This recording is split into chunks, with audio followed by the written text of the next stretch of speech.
So we'll see at the beginning here, quite a timid approach to exploring these new textures and sounds. I'm allowing time for my body to really process the physical and auditory response. And, very quickly getting comfortable with navigating the territory. Nice stick push there to move the piece of wood out of the way. Already getting very comfortable. There's a fluidity and a cleanliness in the execution of phrases here. We'll see us start to explore other techniques like this drag across the rack tom, lifting the piece of wood here, manipulating the snare sounds. And then we see the hi-hat and rack tom stroke in the left hand. Here was explored in the Milford Graves research. And again, a very comfortable toss around the wood here. Already in quite comfortable territory. As I turn on the snare and the drum on the left, exploring its sonorities.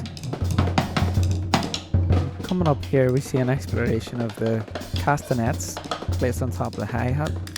Something I've never seen anyone do before.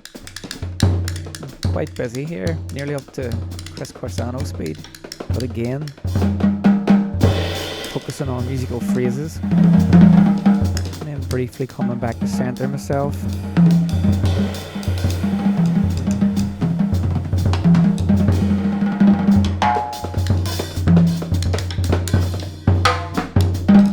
Very comfortable throwing the sticks around the drums there.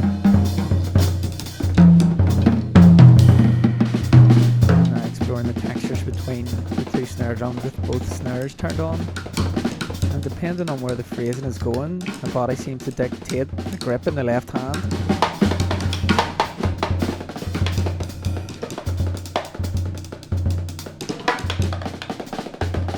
Quite a dry sound.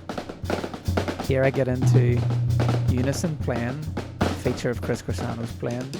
And then there's further exploration of this new approach with the castanets and the hi-hats and the wooden blocks. But take a look at the head sway here.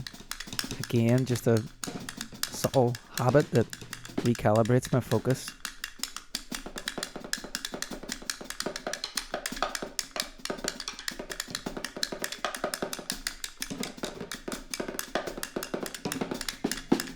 And we'll see here a very comfortable throw with the wooden block. The floor tom, opening up the tonality of that left snare drum. And I'm navigating whichever grip in the left hand feels best. And there's very interesting dialogue explored here.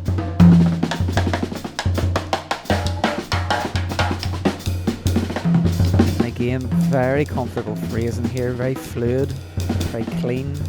Definitely I've seen improvements in the hands. Doubles here, and a very comfortable sweep there across the cymbals, across the kit. And right now it's a very good example of my approach of splitting the limbs and playing above and through and across the pathways of the drum kit.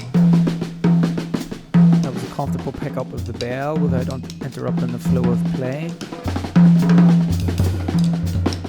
Exploring further textures here, followed by a very subtle manipulation of the sound of the rack tom with the wooden block.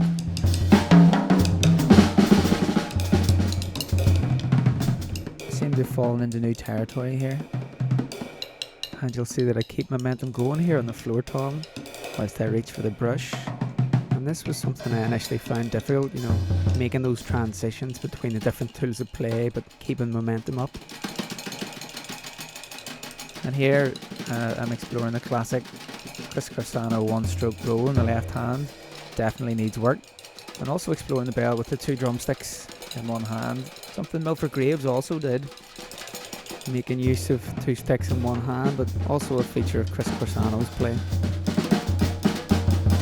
And begin to explore The use of the two sticks on different surfaces of the one hand.